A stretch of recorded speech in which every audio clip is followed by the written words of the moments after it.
So the last item this evening, Commissioners, we do our presentations on some advancements in the respective strategic pillars. This is an exciting one, and I'm happy to have Public Affairs and Communications Director Katrina Hill, and I think Brandon is going to be her partner in presentation this evening. Brandon is a key member within our finance department who has worked hard on our OpenGov platform. I mentioned during the budget meetings that we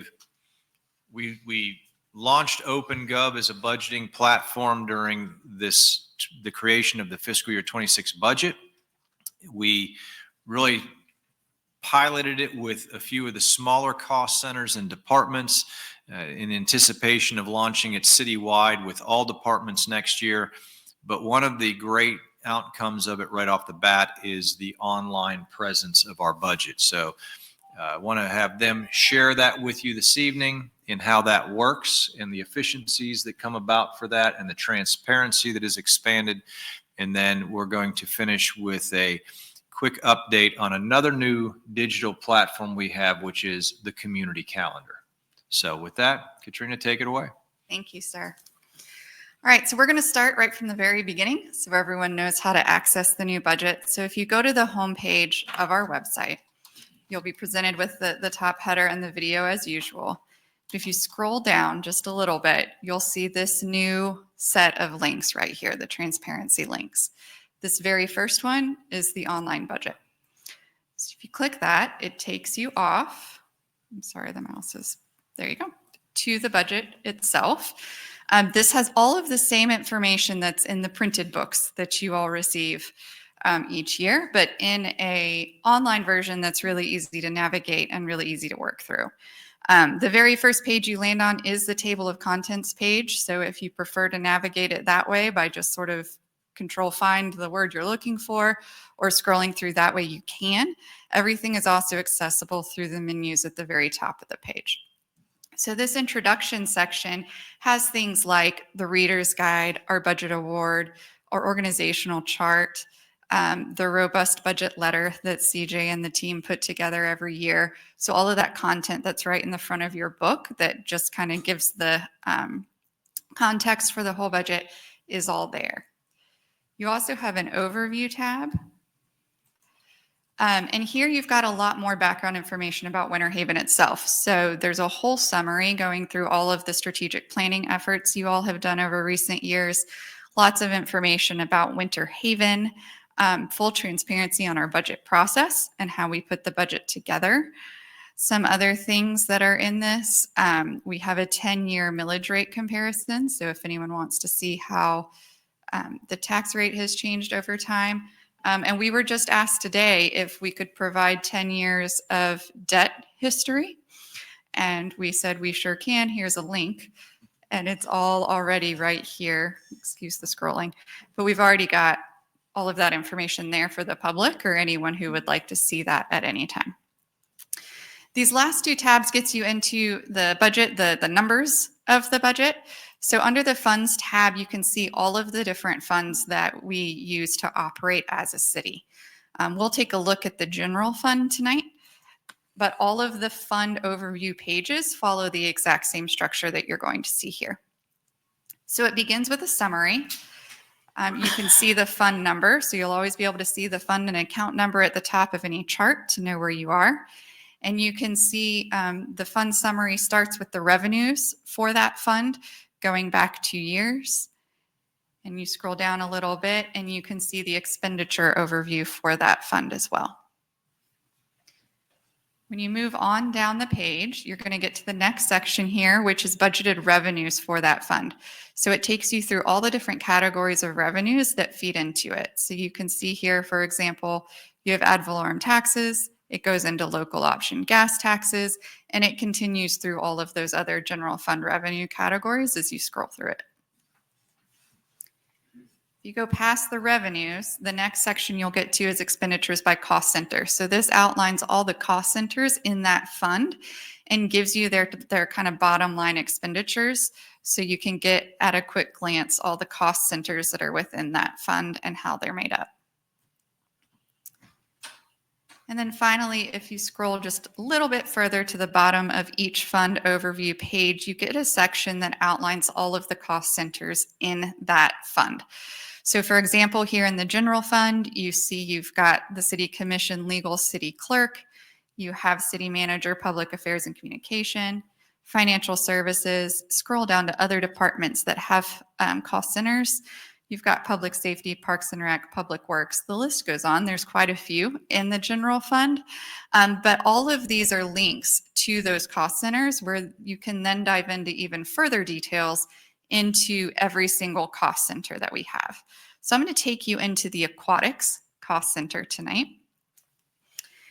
So when you arrive in those cost centers, the very first thing you see is their mission statement, and you'll see that on all of the cost center pages.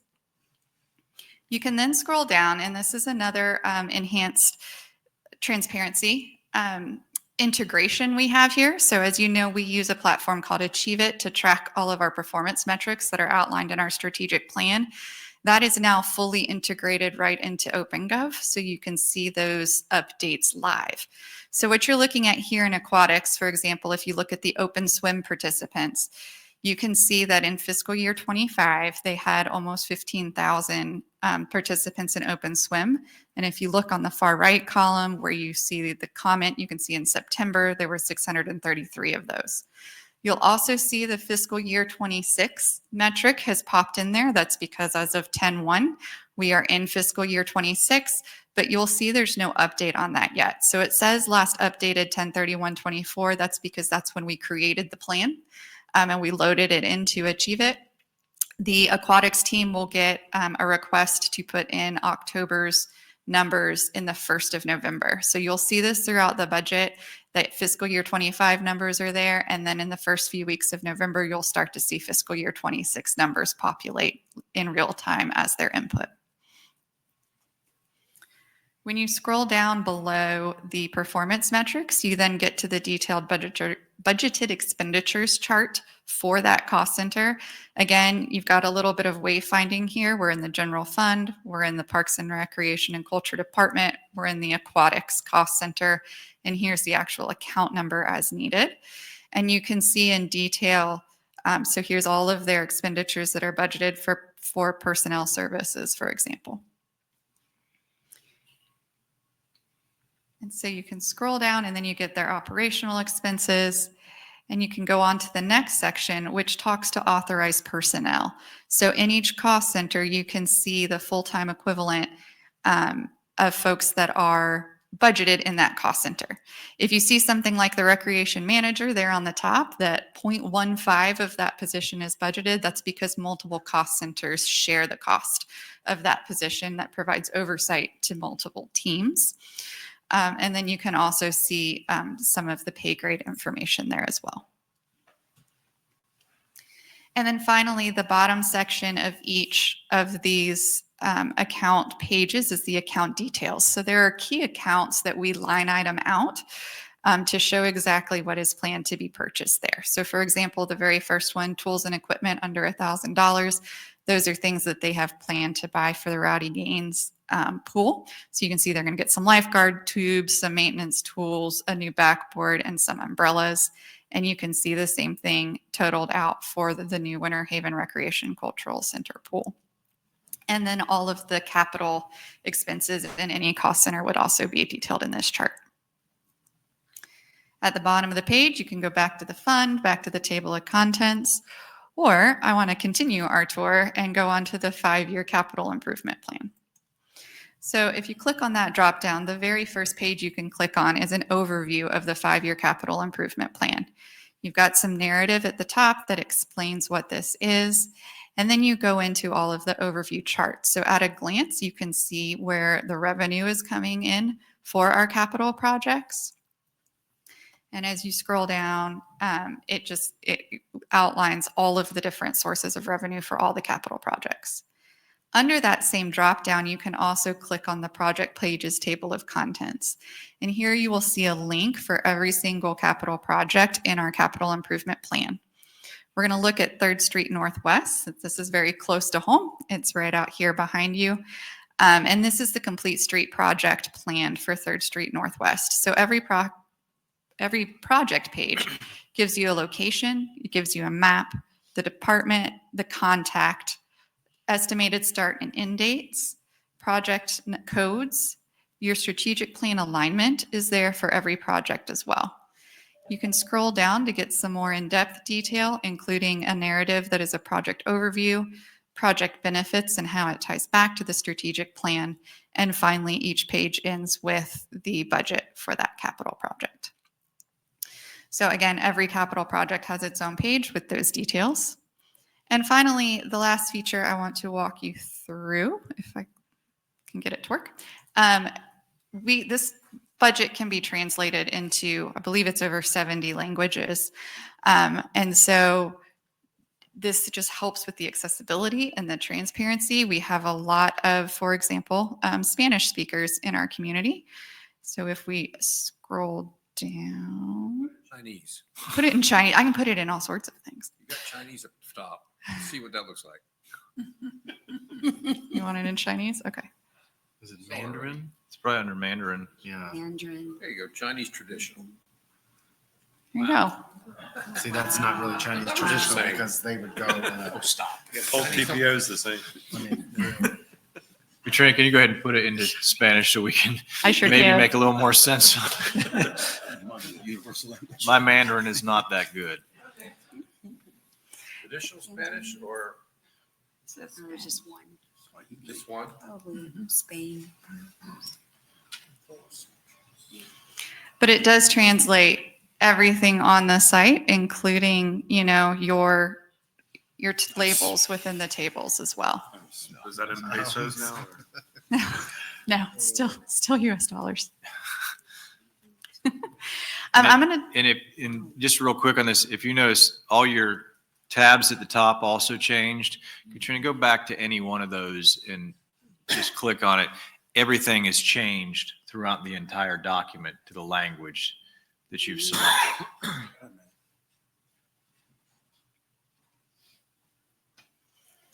All right, I'm going to hand it over to Brandon. So that's the front end side, right? That's what we've got out there for the citizens to see. But there's some really great things kind of on the back end as well. So Brandon's going to walk you through that.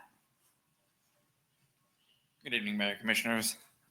So internally, we are able to build many different reports and structures to help our department leaders budget properly. So one of the ones I want to talk for is dashboards. So you can see here we have airport fuel. This is as of last fiscal year.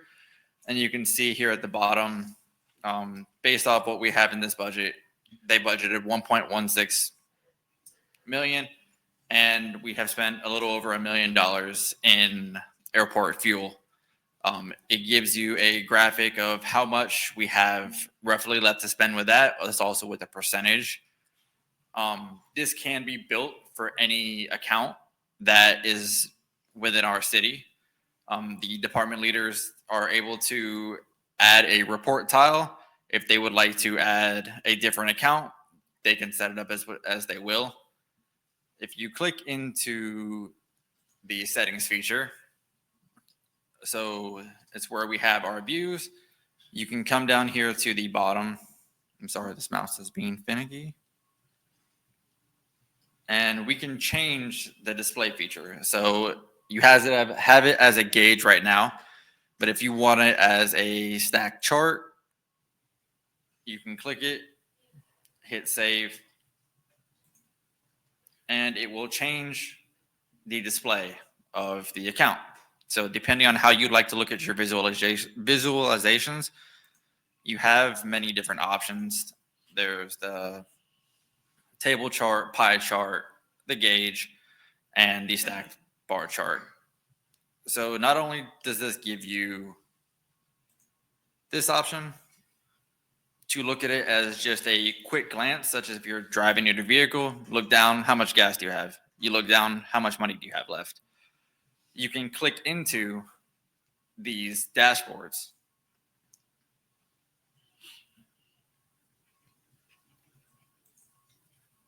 It is freezing.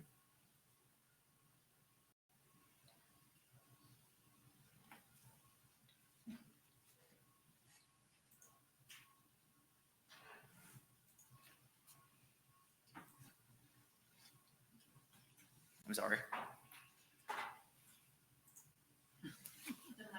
Okay. So, I'm sorry. Here you can see we have broken down into more detail. You can see by month what we've spent as the city in airport fuel, This one. and it goes month to month. This is integrated nightly. Every single night, the numbers are updated to produce the most accurate information for you. You can change it by fiscal year. So if you want to break down, this is as of last year. So, but you can do 2 years of fiscal year. So you can change it to the previous fiscal year. It will show you what we had there. And you can also come down here and see a numeric value month to month as the year has gone and how much we have spent within that account. This will be available for every department. Each department is going to have their own individuals in which the department leaders will create for themselves, and they will share amongst their team, and they can utilize this to help budget and properly manage. So that is what we have with dashboards and OpenGov. If you have any questions, I'd be more than happy to answer. Questions? I have one. Would this be for the public? Because if they go in and change things, you know, it could really mess it up. No, ma'am. This is a completely internal function, and it is for each department individually. So a different department would not be able to access finances, dashboards, nor airports unless they have shared that information with them. You can come up here to this little top corner. You can hit share. You type in the email of who you would like to share it with, and then it is now available to that person as well. So this piece that Brandon's showcasing to you is from an internal standpoint. How do we manage? How do you know where you are? And Commissioner Mercer, I joked with the staff when we went through this presentation. You'll recall when we used to get green bar reports as staff that would say, this is where you are this month. And it was a point in time and you hoped it was accurate. This is live. And as they spend money, you know, if they have a particular account that they need to track, we're seeing a spike in fuel costs. So we need to really manage where our fuel consumptions are, or we're watching closely our overtime expenses, or some consumable item that falls within a particular cost center and account. They can set these dashboards up and each day open this up and see exactly where they are in terms of managing their budget. That is a great tool for internal controls and better fiscal management. I want to go back to the online budget. That is what citizens will have access to, or have access to right now. You all have access to that. It is scalable and device responsive. So if you open it on an iPhone or an Android phone or an iPad or whatever you're using, it scales to that. And if you think about the level of detail that is now provided out and the searchability of that for residents, just even in those CIP projects, the ease of navigating that and getting to the information is phenomenal. When we talk to folks in Tallahassee and they question transparency of budgeting and sharing information, I'm extremely proud to show them exactly how we do this, because I've never seen in my time here this much transparency and accessibility for our budget. So puts a ton of information out there for those residents that really want to dig into a budget. Everything is right there. Okay. So the last thing we want to share with you, I believe, is our community calendar, which just launched last week. It did. All right. So also on the homepage, the calendar has always been right here in this spot. It just looks a little bit different now. So we have partnered with a new calendar provider. It does integrate with our website and come in fully, but it also allows us to do a full community calendar. So on our website, it's still only our events, right? But you can click into any of them and get more details about that specific event. But if anyone goes to events.mywinterhaven.com, or they click that little logo at the very top, they can then come in and see all of our events and all of the events from community partners as well. So this launched last Wednesday. It launched on October 1st. With the goal of kind of doing a soft launch to make sure we'd worked all the kinks out. Thankfully, we haven't hit any hiccups, but we've already had a lot of event submissions. We've had a lot of community organizations put their fundraisers in, put their various events in. So you can see, for example, Oktoberfest from Main Street is there, and you've got the farmers market and the other downtown market that's this weekend, as well as Polk State Fall Fest. So the goal here is to create, and there's a homeschool expo in MLK Park. So there's abundance of activities that you can do this weekend. And all of those have a different host or a different organizer, and none of them are us, right? So the goal is to create a hub that our citizens can really see all that there is to do in Winter Haven on any weekend, including our own events. So some features of the site, I'm going to scroll back up to the top. You can do some of our main partners, as well as us as a city, have our own sort of categories here. So if you click on the city of Winter Haven, that filters it down to just our events. So you can see we're hosting a few online workshops for people that want to submit an event. We'll walk them through exactly how to do that. Ironically, a lot of people have already figured it out. We've already approved multiple events to be added to the calendar. So all they have to do is come up here and hit plus sign, and they put in their information, and it comes to us for review and approval. So we've already had people figure that out even without the training, but I do have a few folks registered to go in through the training with me tomorrow. So we'll have our first one tomorrow. But you can do the same thing, for example, with Main Street, and you can see all of their upcoming fall events, or the chamber. We also are tagging and categorizing events for different audiences. So if you're a family with kids, you can come in and say, I just want to see events for kids. Or you can search by event type. So maybe I just want some workshops or educational events, and you'll see things like our trainings and chamber events on there. So lots of different ways to explore it. Citizens can add things to their calendar straight from here. They can share things to social media straight from here. They can subscribe to it as well. And it also has this smart search function, which actually utilizes AI. You can talk to it and say, I've got a 2-year-old that's really into trucks. What can I do? And it'll pop up and tell them to come to Hands on Haven on October 25th. So it kind of reads through the descriptions and tries to match you back to things if you're looking for things to do. So we're excited about this. We're going to be promoting it a lot more in the coming weeks, but we've already received a lot of really great feedback. So again, it's just events.mywinterhaven.com to access this. It's also mobile responsive, so you can do it on any device. Are you recording the how-tos, like at least one of them, so you can like just put that recording out there for future We can do that. reference? Yep. And then can you go back to, I kind of got lost in your clicks on how to get to this page from the home page. There's multiple ways you can get there. If you click on the public meetings calendar, it takes you there. There's also this calendar is embedded right here on the home page, and you just hit the visit the full community calendar. Got it. Or just add in events before the URL. It'll take you there too. And what are the standards for approval? So it has to be an event happening in Winter Haven or benefiting a Winter Haven organization. So for example, there's one event on the calendar that's happening, I believe in Lake Alfred, but it's a fundraiser for a Winter Haven nonprofit because it's happening at Adams Estate. So even though that's not physically in Winter Haven, it benefits one of our partner nonprofits. So it's on there, but it needs to be an event in Winter Haven. And it needs to just be family and community friendly, but really that's it. We've got some written guidelines, but that's the heart of it.